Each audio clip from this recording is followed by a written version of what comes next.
Amigas, amigos, muy buenas tardes tengan todos ustedes. Los saluda con el afecto de siempre José Manuel Villalpando aquí en una emisión más de su programa, nuestro programa, La Historia que Quiero Vivir, que como ustedes saben transmitimos en vivo, por supuesto, a través de los micrófonos y frecuencias de Radio Fórmula en el 103.3 de FM, en el 970 de AM, aquí en la capital de la República, en muchas ciudades también ya del país, porque estamos reconquistando terreno. También estamos en los Estados Unidos de América, en Canadá, en Puerto Rico y por supuesto en todo el mundo a través de la página de internet www.radioformula.com.mx, donde ustedes pueden sintonizarnos de manera muy sencillita y escuchar la transmisión en vivo, por supuesto, también. Naturalmente, como siempre lo hago, quiero decirles que sigo estando aquí en mi casa. Ya estoy a punto, se supone, unas par de semanas más de levantarme la silla de ruedas, así que espero ya pronto poder ir al estudio, aunque sea en muletas, pero ya estaré por allá. Así que vamos progresando.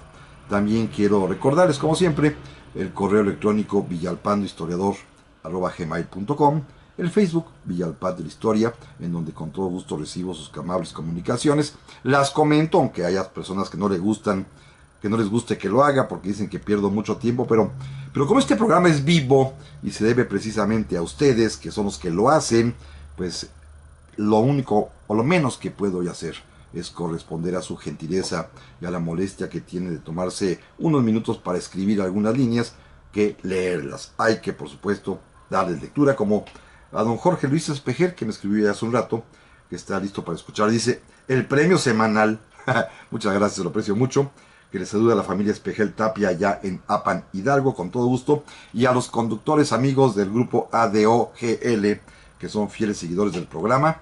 Así que saludados están a todos nuestros amigos. También hay varios correos electrónicos, como el de Iván García, que ya me escribió hace un momento, y me pregunta algo muy interesante, de otro tema, pero importante, que si es verdad que Antonio López de Santana recibió dinero de los americanos después de la batalla de Cerro Gordo. Es cierto, recibió 10,000 pesos que obtuvo de los comisionados a agentes norteamericanos, con la promesa, fíjense bien, un pillo engañando a un pillo también, con la promesa que necesitaba ese dinero para dárselo a los diputados para firmar la paz. Los engañó, así como engañaba a los mexicanos, también engañó a los gringos varias veces este hombre, un truán auténtico, Antonio López de Santana. También don Rolando Orozco, muchísimas gracias, se lo aprecio enormemente. Dice que está ahí en la conservadora Puebla, que ojalá que caiga pronto ya y permita la transmisión en vivo del programa vía radial, y que está encantado con el tema en su segunda parte, porque es un tema muy contemporáneo. Efectivamente, el tema de las elecciones, ya saben, a todos nos ocupa, a todos nos entretiene. A don José Naún, gracias, que está por Monterrey, me saluda, que está escuchándonos vía internet, que encontró en una biblioteca infantil de un amigo una publicación mía, muchas gracias. Don José Manuel Muñoz, fíjense, él nos saluda desde Winnipeg, allá en Canadá. Está viajando a Calgary, también allá en Canadá, y seguramente nos está escuchando vía internet. Así que, pues le agradezco infinitamente. Dice que vota por 2 horas de programa. Yo también, que más quisiera, pero bueno, ya llegará. Así como van cayendo las ciudades, también caerán las horas. Bueno, vamos al tema. ¿Se acuerdan que hace 8 días iniciamos este tema? Que creo que hoy lo concluiremos, pero quería yo hacerlo con esta anticipación, con la debida anticipación, cuando falta pues todavía varios meses para que se realicen las elecciones federales del año que entra, cuando ya están abriendo los procesos electorales, y para que pues simplemente veamos que no hay nada nuevo bajo el sol. Muchas de las trapacerías, de las ocurrencias, de las puntadas, claro, disimuladas y disfrazadas de políticas y de estrategias, que son en realidad pura grilla, ya se habían dado en México desde mucho tiempo atrás. Y decía yo, ustedes recordarán, que esta decepción enorme, depresiva que tenemos de nuestros sistemas electorales, de las elecciones en general, que nunca pensamos que sean correctas, es porque la mula no era arisca. La hicieron a palos desde aquel tiempo, hace ya casi 200 largos años, cuando México iniciaba apenas balbuceante la vida electoral. Hubo 2 elementos que le echaban a perder, y lo repito: una mala ley, la Constitución de 24, que ustedes recuerdan que ya comentamos, que copiaron literalmente la versión original de la Constitución de los Estados Unidos de América, y nuestros diputados constituyentes nunca se percataron de que ya en 1804 había sido reformada, y 20 años después, nuestros diputados constituyentes simplemente copiaron la versión primigenia de la Constitución de los Estados Unidos, sin darse cuenta que eso ya no servía, que ya la habían modificado porque los propios norteamericanos se dieron cuenta que era un polvorín en ciernes que podía estallar al momento, como lo decía su Constitución y como lo decía nuestra Constitución de 24, al momento en que se declara ganador de la elección al que tiene mayor número de votos electorales y que se declara vicepresidente de la República al que tiene el segundo lugar, es decir, al gran perdedor. Perdón la palabra, una estupidez mayúscula. Y a esta mala ley agreguen ustedes las ambiciones desatadas de nuestros políticos, que bueno, ¿qué les puedo yo decir? Fíjense, no lo dije hace 8 días, pero lo voy a comentar en este momento.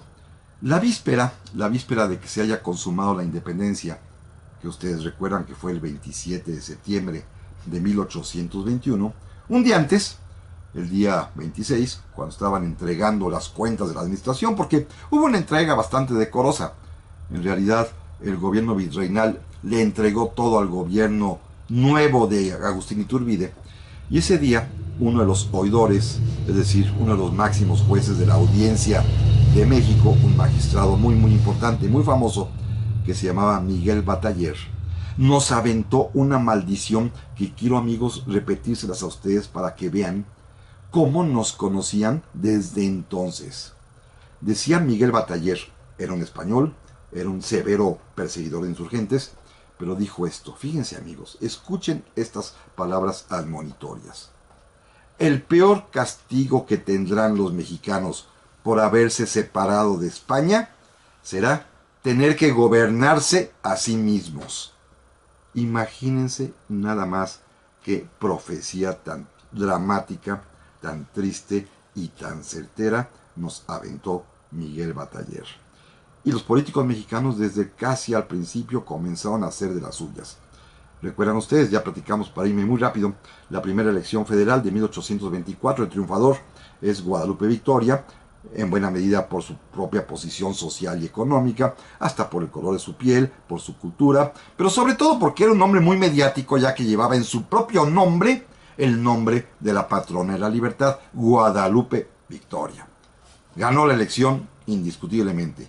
Y en segundo lugar, su contrincante fue el general Nicolás Bravo, otro héroe de la independencia, otro destacado subordinado de Morelos, con muchas virtudes y muchas prendas personales. Se acuerdan, entre ellas la generosidad magnánima de perdonar la vida a 200 realistas que tenía en su poder, que Morelos le ordenó que los degollase porque habían ejecutado el virrey a don Leonardo Bravo, su padre, y los perdonó. Un hombre pues de primera línea, pero la canija ambición corroe hasta los más honrados, hasta los más dignos, a los que tienen una moralidad a prueba, a los que tienen una ética superior. Hasta ellos les hace ruidito la ambición, y siendo vicepresidente de la República Nicolás Bravo, gran perdedor de la elección de 24, como sabemos, que ganó Victoria, pues Nicolás Bravo decide promover e intentar un golpe de estado contra el presidente para ocupar la presidencia. Le urgía ser presidente de la República. Este fue el primer, digámoslo así, el primer golpe bajo a nuestra democracia, propinado por un político y por un personaje de primerísimo nivel nacional, un benemérito de la patria, un hombre que tenía, y lo insisto, virtudes enormes, pero sin embargo se corrompió por la ambición política e intentó este golpe de estado contra el presidente Victoria, pero fue derrotado. Decía yo que al mismo tiempo también surgen los partidos políticos, que México amanece en estos años con 3 de ellos. El Partido Popular, formado por los masones de la logia escocesa, o Partido del Pueblo también llamado. El Partido de la Federación, o Federalistas, formado por los masones de la logia escocesa. Y los antiguos iturbidistas, los antiguos realistas en realidad, los hombres que no eran masones, que más bien eran católicos y eran un tanto cuanto aristócratas, formaron un tercer partido al que llamaron, curiosamente, el Partido de los Hombres de Bien. Pero también dijimos que para 1828, y ahí nos quedamos en realidad, más o menos en este tramo, va a comenzar un proceso electoral para definir quién será el segundo presidente de la República en México, y van a competir 3 candidatos. Don Vicente Guerrero por el Partido Popular, don Manuel Gómez Pedraza por el Partido Federalista y don Anastasio Bustamante por el Partido de los Hombres de Bien.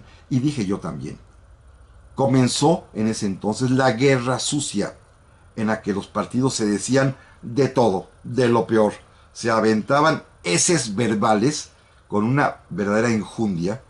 Parecía que se habían nacido para destrozarse unos a otros, para calumniarse, para lanzarse infamias, y la contienda electoral, la campaña electoral, mejor dicho, fue de esta manera sucia y asquerosa. Volvemos en un momento más.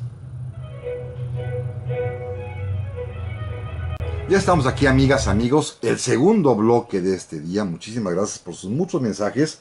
Le aprecio mucho a don Fernando Salinas, que siempre nos escribe desde allá, como dice, la República de Río Grande, en McAllen, Texas. Me dice que le alegro el sábado. Bueno, muchas gracias, lo aprecio enormemente. A mí me alegra estar aquí, justamente, para mí es un placer, créanmelo, esta hora de radio, sabiendo que, pues, lo poquito que sé puedo compartirlo con ustedes, pero sobre todo, que para mí es un esfuerzo mental bonito, porque me permite aislarme de todo, me concentro, se quitan los dolores de cabeza, se quitan las molestias, y es una hora entregado a la historia con ustedes. Muchas gracias. Don Carlos Prado me está saludando también, él me escribe desde Torreón, Coahuila, muchísimas gracias. Don Santiago Rosas Pérez, que me escribe desde la bella ciudad de Puebla también, me dice que si Zavala era gobernador de Texas. No, no lo era en ese momento, era diputado y gobernador del Estado de México, Lorenzo de Zavala, y después se iría a Texas y sería el primer vicepresidente de la República Tejana. Un traidorzote, por supuesto. Don Fernando Paulín Abedillo, que me escucha desde Morelia, Michoacán, muchísimas gracias. Un saludo por allá a los amigos de Michoacán. Don Rafita Barrios dice que la canija ambición nos ha carcomido. Efectivamente, Rafita, así sucede. También concuerda con él don José Luis Espejel, que dice que el cáncer de la nación es y serán siempre los políticos. También de acuerdo. También le agradezco muchísimo a doña Gabriela González Rodríguez, que le interesa que hable de don Porfirio. Ya hablé, me eché una serie completa, a lo mejor no la escuchó, pero sí, sobre todo el año pasado, que hace un par de años se conmemoró el centenario de su muerte, le dediqué como 6, 7 episodios, pero muchísimas gracias. Lo volveremos a hacer en algún momento, pero si no, busque el podcast, se lo suplico, en la página de Radio Fórmula, ahí se encuentran. Y que por qué no se han repatriado sus restos, es un tema largo que lo expliqué en su momento. Perdóneme que no lo conteste ahorita, doña Gabriela González Rodríguez, y le aprecio mucho que me escriba desde Chihuahua. Muchísimas gracias. Y también le agradezco rápidamente a don Raúl Tamayo, que me escribe desde Indianápolis. Muchas gracias, se lo aprecio mucho. A don José Auresti desde Monterrey, que me dice que quiere 2 horas de programa. Yo también quiero. Lo mismo don Fermín Vite desde Villahermosa, Tabasco. Sus hermanos Francisco y Fernando están en Arkansas y en Utah, en Estados Unidos. Maswell Aurora, también Flores, también me saluda, muchísimas gracias. Javier Rivas también me saluda mucho por aquí y me dice que quizás debió haber sido mejor quedarnos bajo la corona española. No, tampoco, porque los españoles también estaban ya para llorar. Recuerden cuando hablamos de las reformas borbónicas, ya también los españoles estaban en plena decadencia. Como siguen estando, ya ven que se pelean porque se quiere separar Cataluña. Es como si se quisiera separar hoy en día Yucatán. Esas cosas ya las pasamos en México.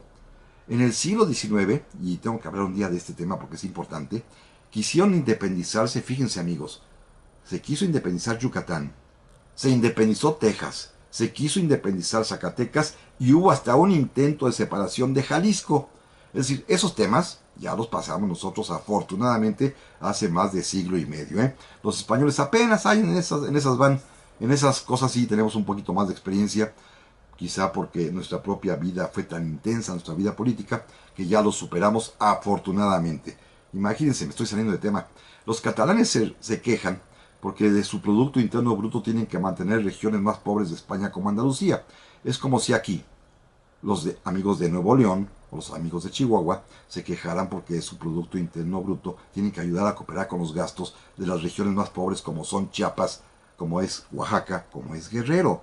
Ni modo, es un país entero y la proporcionalidad de los gastos es común a todos. Los que más tienen, pues tienen que dar para los que menos tienen. Esto es evidente en cualquier sistema federal.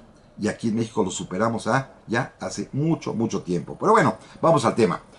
Resulta ser que la elección, como ya lo he platicado, la ganó, y lo dije la semana pasada, ya ahí nos quedamos exactamente, la ganó el general Manuel Gómez Pedraza con 11 votos electorales.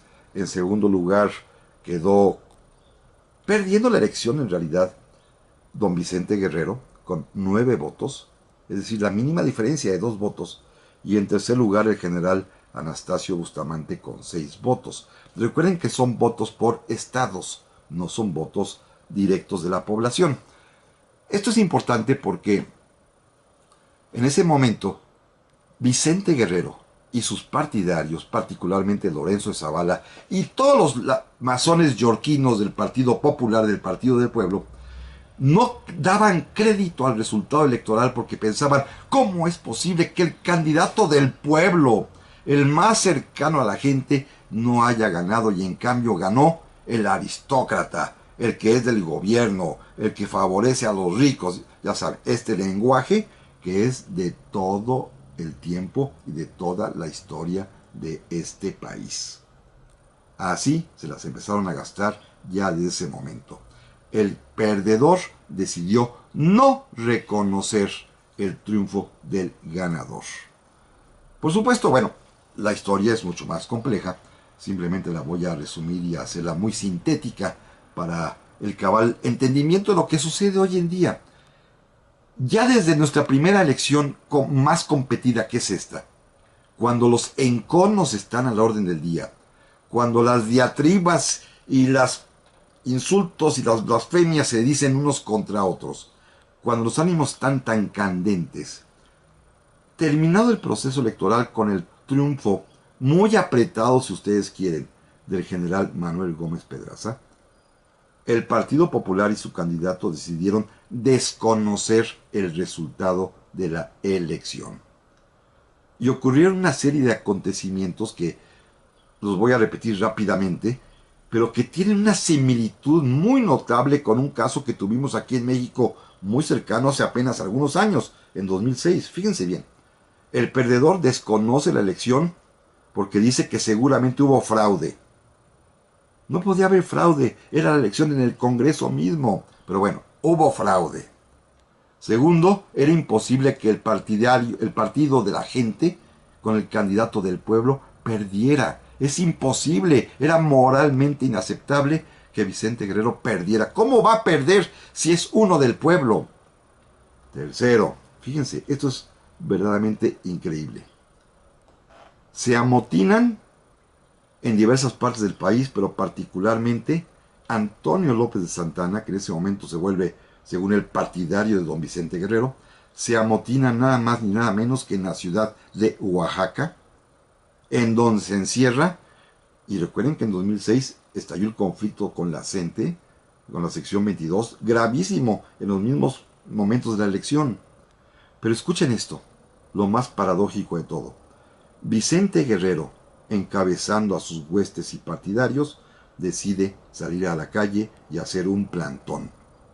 No en el Paseo de la Reforma porque no existía, pero el plantón lo instalan a partir de la cárcel de la Acordada, que estaba en la esquina de Juárez y Valderas, se le conoce como el Motín de la Acordada. Ponen sus campamentos por lo que hoy sería la avenida Juárez, antes la avenida Corpus Christi, es decir, bordeando la Alameda hacia el oriente, por toda la calle de Hoy Madero, antes San Francisco y Plateros, hasta llegar a la Plaza de la Constitución o nuestro Zócalo. Ahí se instalan los diversos campamentos de los amotinados, de los hombres que están exigiendo que se anule la elección presidencial porque hubo fraude y le robaron el triunfo al candidato del pueblo. Pero pasaron cosas todavía más increíbles. El presidente Guadalupe Victoria quiso salir a platicar de Palacio Nacional para entrevistarse con Vicente Guerrero para pedirle que por favor, bueno, a ver, ya la elección ya se dio, el Congreso ya declaró al ganador, pues ya, o sea, En democracia se gana o se pierde por un voto, como decía Luis Carlos Ugalde, y se aplica desde toda la historia en que los procesos electorales han existido.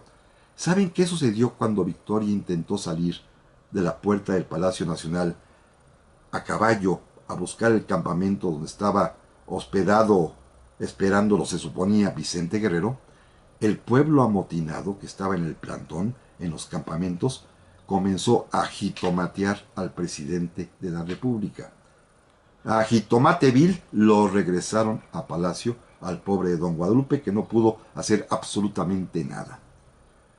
Luego, para colmo de males, muy enojado el presidente Victoria, decidió llamar en su ayuda y en apoyo al gobernador del Distrito Federal de aquel tiempo, que no era el actual senador Alejandro Encinas, era el general José María Tornel, amigo de Vicente Guerrero. ¿Y saben qué hizo la fuerza pública? Nada.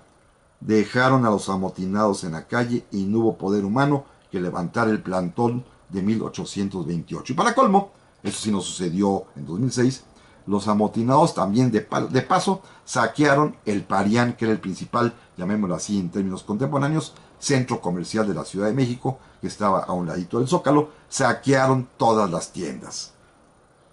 Se lograron entrevistar, eso sí, Lorenzo de Zavala, como presidente del Partido Popular, fue a ver a Manuel Gómez Pedraza, le dijo que todo lo que ocurriera, las desgracias que vendrían, el derramamiento de sangre por haberse roto la paz, la tragedia de un pueblo que estaba enojado e indignado y a punto de levantarse y explotar porque le habían robado la elección a su candidato, sin poderlo demostrar por supuesto, le dijeron que era su responsabilidad, que si asumía la presidencia de la República, era su culpa lo que pudiera pasar.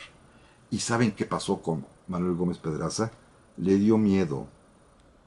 Mandó una carta al Congreso renunciando a la designación por haber sido el ganador de la elección presidencial, se fue al extranjero y el Congreso, asustado con los amotinados en la puerta, ¿saben qué resolvió?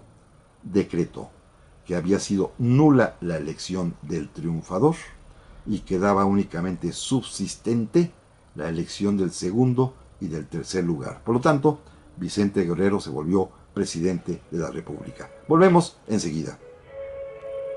Ya estamos aquí, amigas, amigos, en este tercer bloque de esta tarde, este día. Gracias a los amables amigos que me han seguido escribiendo, como don David Augusto Sotelo Rosas, que me dice que está en Chilpancingo y allá no se escucha el programa en el radio. Ya caerá, ya caerá. Tuvo que conectarse por internet, pero ya caerá Chilpancingo. La cuna de los sentimientos de la nación no puede estar al margen de la historia, créemelo. Así que llegará el momento, estoy segurísimo de ello. Y también le agradezco muchísimo a nuestro amigo que siempre nos escribe, Jaciel Ponce. Me decía las buenas tardes también. Me pregunta que si el mercado del Parián es de la época virreinal o del México independiente. Se creó justamente en la época virreinal, hacia finales, ya en el siglo XVIII, y va a sobrevivir hasta 1840 y algo, cuando se manda a derribar para ampliar y dejar la Plaza de la Constitución, nuestro Zócalo, del tamaño que hoy tiene. Han de ser un poquito más pequeño el Zócalo, porque tenía algunas partes ahí medio salidas, y el Parián que ocupaba un buen tramo. Pero ya este cuadrado perfecto que tenemos hoy en día es obra, aunque ustedes no lo crean, de don Antonio López de Santa Anna, porque estaba rediseñando, redecorando toda la Plaza Mayor. Ahí iba a colocar, ustedes recuerdan, ya lo platicamos hace algunos meses, el Monumento a la Independencia, el cual solamente se construyó el Zócalo, y para ello hubo que ampliar y arreglar toda la plaza.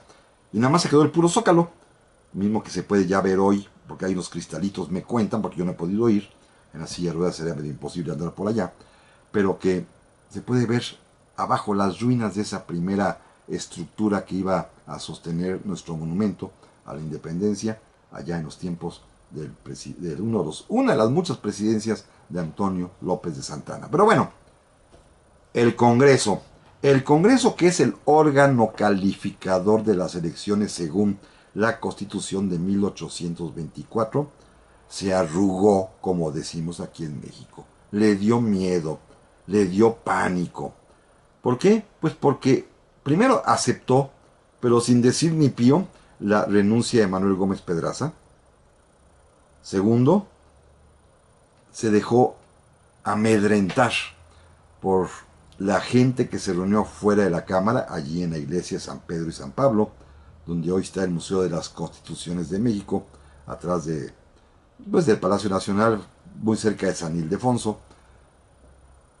Se rodeó el edificio, hubo gritería afuera, y los diputados, entre asustados y entre comprometidos con los ganadores, decidieron efectivamente anular la elección del ganador nada más.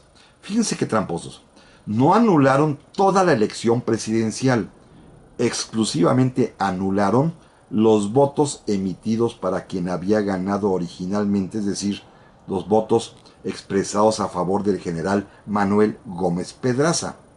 Y dejaron subsistentes, dejaron válidos los votos emitidos a favor de Vicente Guerrero, es decir, sus 9 votos, por lo tanto sería declarado presidente de la República. Pero fíjense el milagro de la carambola. Como se requiere un vicepresidente según la Constitución, el que había originalmente quedado en tercer lugar con 6 votos, el general Anastasio Bustamante, pues fue ungido como vicepresidente de la República. El que ya no estaba dentro, de pronto, pues sí, sacó boleto y se coló como vicepresidente, mientras Manuel Gómez Pedraza decidió irse al exilio. Se fue a vivir a los Estados Unidos, especialmente a la ciudad de Nueva Orleans, muy triste, muy desalentado. Tampoco supo pelear por el derecho que tenía al haber ganado. La verdad es que le dio miedo, o quizás, vamos a decirlo en buen plan, sintió el peso de la tamaña responsabilidad que se le venía encima, según se lo había advertido Lorenzo de Zavala. Vayan ustedes a saber, el caso es que salió de México y comienza a gobernar Vicente Guerrero, en una época además que ustedes recuerdan que va a ser muy aciaga, porque su gobierno únicamente durará 9 meses, muy poco tiempo, que va a ser marcado particularmente por un acontecimiento importantísimo, que es la intentona que España hace para reconquistar a su antigua Nueva España, al México independiente. Quieren volver a conquistar a México, y para ello, de manera muy torpe, recuerden amigos, los españoles para esa época son ya bastante torpes. Ya no son los españoles de Carlos III, ni tampoco los españoles de antes, de los reyes católicos, o de Carlos V, o de Felipe II. Son los de Fernando VII, pues, que apenas es un hombre con una falta de capacidad mental verdaderamente increíble, ¿eh? Pero bueno, así son los Borbones normalmente. Y mandan a un pequeño ejército, 4,000 hombres nada más, pensando ilusamente que bastaba con su presencia para que todos los mexicanos así en masa: ¡oh, llegaron los españoles! Han venido a salvarnos, vamos nuevamente a ser leales a Castilla y a Aragón. No, faltaba más, ¿cómo no? Lo mandan al frente de un pobre general, Isidro Barradas, que el pobre hombre mejor ya ni regresó a España, se quedó a vivir en México, fue perdonado y cambió su apelativo y se perdió por ahí, pero se quedó en nuestro país a vivir, porque pues fue inmisericordiamente derrotado, fácilmente derrotado. ¿Y saben por quién? Por Antonio López de Santana, a quien Vicente Guerrero, como premio porque lo apoyó a levantarse en Oaxaca, lo nombró gobernador y comandante general del estado de Veracruz. Santana movió sus tropas, logró coordinarse con el general Manuel Mier y Terán, otro veterano de la insurgencia. Atacaron Tampico, allá en Barra Vieja y en Altamira, a los españoles, y los hicieron picadillo. Ganó México esa batalla bien ganada, y por eso Santana pues, se va a convertir en benemérito de la patria, el héroe del Pánuco, le decían en ese momento, porque el Pánuco está allá a las orillas de las riberas de Tampico, y se salva México. Pero fue un momento tan difícil que Vicente Guerrero pues entró en preocupación legítima. Había dispuesto ya que Santana fuese a atacar a los españoles, pero para proteger la retaguardia decidió crear otro ejército. Le llamó Ejército de Reserva y lo puso a las órdenes. Fíjense, también nuestros políticos no solamente pecan de ambiciosos, sino también de torpes. Ambición más torpeza, igual historia de México, ¿eh? Así de radical lo digo. Vicente Guerrero, ambicioso, se hizo de la presidencia, desconoció la elección presidencial, obtuvo finalmente el triunfo y se sentó en la silla del águila. Pero manda el ejército de reserva que se ponga las órdenes, fíjense nada más, del vicepresidente Anastasio Bustamante. Y le ordena al vicepresidente, oye Anastasio, oiga señor vicepresidente, como le haya dicho, vaya usted y salga hacia el estado de Puebla para apoyar cualquier movimiento en caso de que Santana sea derrotado. Y Bustamante sale con su ejército. Llegó exactamente hasta el paso de los volcanes, por ahí, por Río Frío. En Río Frío recibió la noticia de que Santana había vencido, y bien ganada la batalla a los españoles en Tampico.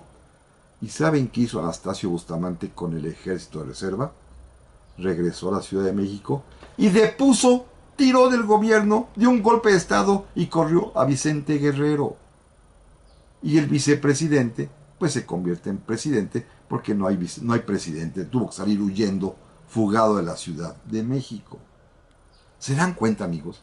Era la segunda vez que un vicepresidente quería, en este caso sí lo consiguió, quería tumbar al presidente de la República. Pero lo peor de todo no es la ambición de los políticos que ocupan la presidencia. Lo peor de todo son los rastreros diputados de aquel entonces, aclaro. Un año y medio antes, o un año antes, habían todos asustados por el populacho que los estaba sitiando, habían declarado que el triunfador de la elección presidencial era Vicente Guerrero, desconociendo el voto emitido a favor de Gómez Pedraza. Son los mismos diputados, ¿eh? Y ahora el presidente nuevo, el vicepresidente en ejercicio de presidente Anastasio Bustamante, envió una solicitud al Congreso pidiéndoles que, como lo marca la Constitución, declaren al presidente de la República, Vicente Guerrero, que se ha fugado a la ciudad, declaren que está incapacitado moralmente para gobernar. ¿Se imaginan? ¿Qué creen que hicieron los diputados que apenas 9 meses antes los subieron a la silla presidencial? ¿Qué creen que votaron estos hombres que antes habían aclamado a Guerrero? Estuvieron de acuerdo con Bustamante, que es el nuevo amo del poder, y declararon que Vicente Guerrero tenía incapacidad para gobernar. Le quitaron lo de moral, ¿eh?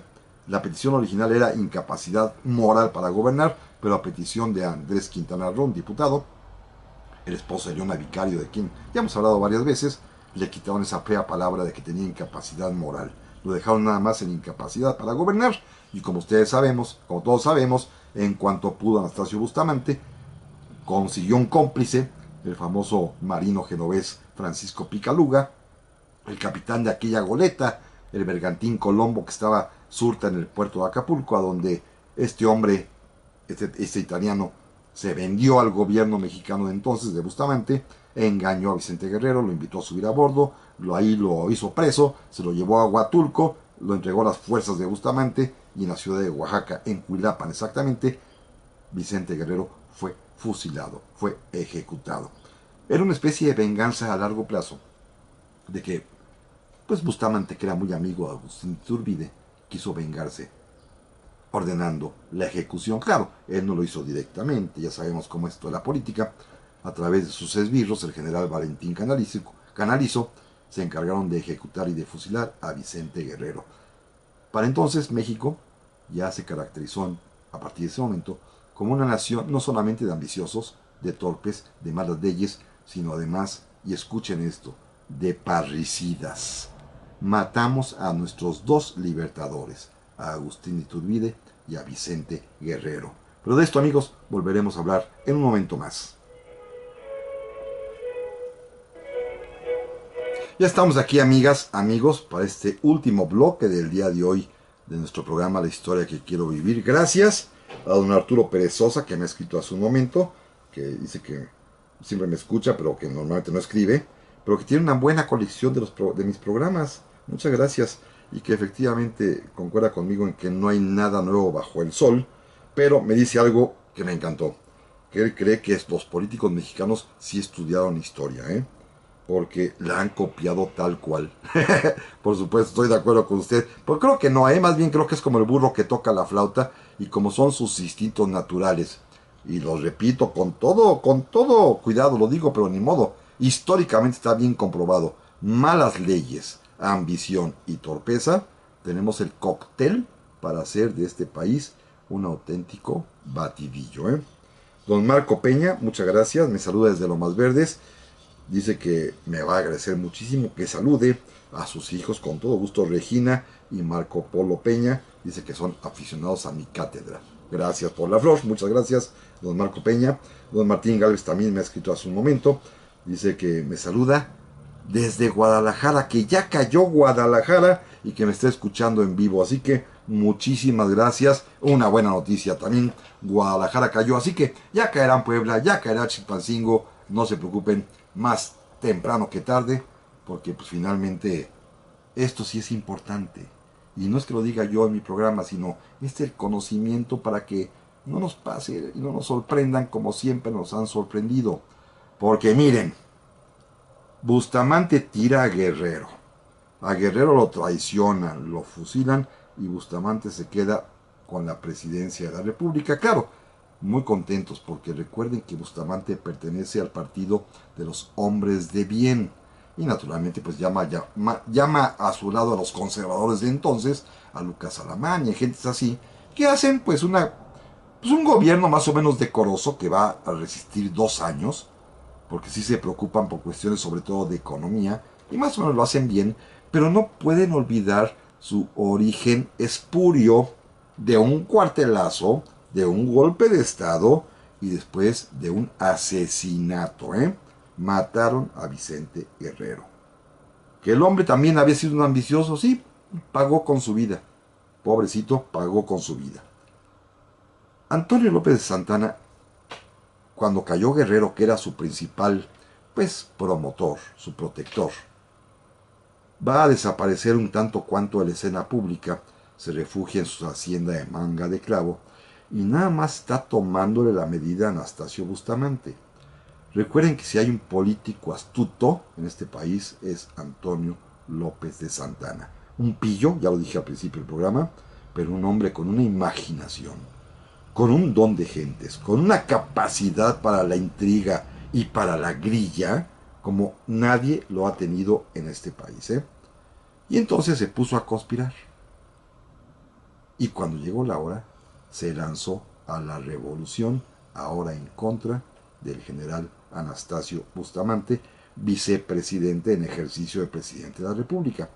Pasa algo muy curioso, en ese momento tiene que haber una nueva elección, estamos ya en el mes de agosto de 1832, el presidente o vicepresidente Anastasio Bustamante tiene que salir a combatir a Antonio López de Santana, lo va a vencer en la batalla de Tolomé, pero Santana lo va a derrotar en la batalla del Gallinero, en fin, es una guerra muy sangrienta además, una guerra civil, pero alguien tiene que gobernar el país y hay que hacer una elección presidencial para suplir a Anastasio Bustamante porque no hay otro. Ya el Congreso no declaró a nadie más. Entonces se hace una elección para declarar presidente interino de la República, en la que compite Nicolás Bravo, que ya regresó del país, que obtiene, pobrecito, nada más un voto, un licenciado José Ignacio Godoy, que seguramente era un independiente, ya saben que nunca faltan, un voto, y en cambio obtuvo 15 votos el general Melchor Musquiz. Un buen hombre, ¿eh?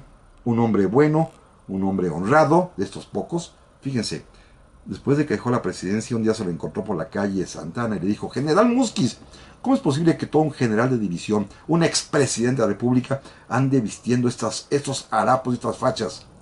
¿Y saben qué dijo Musquiz? Perdón, señor general, no he cobrado mi sueldo y yo no tengo más dinero para comprar ropa nueva. De ese tamaño era Melchor Musquiz. Va a gobernar únicamente 3 meses porque la revolución se viene encima y de pronto triunfan y de pronto Bustamante se rinde. Y amigos, llegamos al momento culminante de esta historia para que vean la desvergüenza que acarreamos desde entonces con los políticos mexicanos. Resultó, fíjense nada más, que cuando pactan Bustamante y Santana, deciden firmar en la hacienda de Zabaleta, muy cercana a Puebla, un documento que pasa a la historia, y búsquenlo en Google, es precioso, los convenios de Zabaleta, que es el documento más infame e indigno de la historia de México. Ahí dicen textualmente esto, escuchen amigos: quedan cubiertos para siempre jamás con el manto de la patria todos los actos de elecciones desde 1828 hasta la fecha, y no se discutirá más ni de su legitimidad ni de su ilegitimidad. ¿Qué significa esto? Que se perdonaron todo, borrón y cuenta nueva. Aquí no pasó absolutamente nada. Nos hacemos de la vista gorda, pensamos que en 4 años no ocurrió nada, que no hubo el intento de asonada de 1828, que el Congreso pues no declaró la nulidad de la elección de Gómez Pedraza, que después por supuesto Guerrero no fue presidente, que tampoco lo quitaron y que Bustamante tampoco fue presidente, que Musquiz tampoco tenía nada que hacer en todo esto. 4 años fueron borrados de la memoria política mexicana por virtud de estos convenios de Zabaleta, en el cual todos, vencedores y vencidos, se perdonaron todos. Es decir, hicieron patente y viva, le dieron vida a la impunidad por completo, al más absoluto desparpajo con el que los políticos se han servido en este país. Nació en los convenios de Zabaleta, cuando los enemigos se abrazan, hacen sus pactos, ¿verdad? Como estamos muy acostumbrados, y se cubren con el manto de la patria para perdonarse. Y escuchen lo que aconteció después. El milagro. Estamos en el mes de enero de 1833. La elección presidencial debe ser el último día de marzo de ese mismo año. Quedan 3 meses. ¿Quién va a gobernar si Musquiz mejor se fue a su casa? Bustamante ya renunció y no hay presidente. Escuchen la imaginación mexicana puesta en práctica. Santana invitó a regresar a México para gobernar por los 3 meses que restaban del periodo presidencial. ¿A quién creen? A Manuel Gómez Pedraza, al que le quitaron la elección 3 años y 8 meses antes. Lo invitan a que regrese. Y este personaje, que no tiene ninguna dignidad, que fue capaz de renunciar por miedo 4 años antes, ahora sí vuelve a México. Todo sea por ser presidente, aunque sea mendigos 3 meses. Sentarse en la silla presidencial 3 meses. Fue capaz, contra todo pronóstico, porque la gente pensaba que era pues que se había ido por decente, pero no pensaban que fuera un auténtico mezquino ambicioso como todos. Si tenía la oportunidad de gobernar a México. ¿De qué gobernar? Sentarse en la silla presidencial, ponerse, aunque no había en aquel tiempo, la banda presidencial, usar los recursos de la presidencia, casi iba a decir, volar en el avión presidencial, ¿verdad? De aquel tiempo, en la dirigencia presidencial, usar todos esos tipos de bienes y de comodidades que tiene a su cargo el presidente de la República por 3 meses, fue capaz de hacerlo. El fin justifica los medios y aunque fuera 3 mesecitos, pero voy a ser presidente de la República. Y lo peor de todo es que entraron a la Ciudad de México en un mismo carruaje, sentaditos frente a frente, Bustamante con Santana, y al lado de Santana, Gómez Pedraza, que llevaba en sus manos un cartelonzote que decía Constitución de 1824. Qué desvergüenza tan grande. Por eso inventaron el primer pacto ciudadano, el primer pacto entre partidos. Santana, que pertenecía oficialmente al Partido Federalista, aunque simpatizaba con Guerrero y con los populares, hizo un pacto con estos últimos, con el que era el candidato de siempre de ellos, Valentín Gómez Farías. Se pusieron de acuerdo para concurrir conjuntamente a las elecciones, para que ganara Antonio López de Santana y quedara como vicepresidente Valentín Gómez Farías, como sucedió en efecto. ¿Ustedes creen que los pactos entre partidos son nuevos? No, existen desde 1832, cuando se ponen de acuerdo para la elección presidencial, sabiendo que va a ganar Santana y que va a quedar en segundo lugar Valentín Gómez Farías, y con esto Santana se volverá presidente, don Valentín vicepresidente, y en cuanto se pueda, Santana se va a deshacer de Gómez Farías y, por supuesto, se van a deshacer también de la Constitución de 1824, porque resultó ser una auténtica, bueno, una burla, un fiasco total. La Constitución no supo contener a los políticos. La Constitución tampoco supo detener a los estados que se querían ir como Texas. La Constitución tampoco supo pagar los sueldos públicos ni las obras públicas. La Constitución mexicana de 1824 no servía para nada y los políticos ya un poquito más adelante, en 1835, la van a tirar a la basura por inservible, pero sobre todo porque su desprestigio fue exactamente igual al desprestigio de los políticos de entonces. Gracias, amigas y amigos, por esta serie de programas. La semana que entra hablaremos a otro tema totalmente diferente. Por hoy le aprecio muchísimo a Daniela García en la producción, en operación a Raúl Cruz, y a todos ustedes, amigos, pásenla muy, pero muy bien.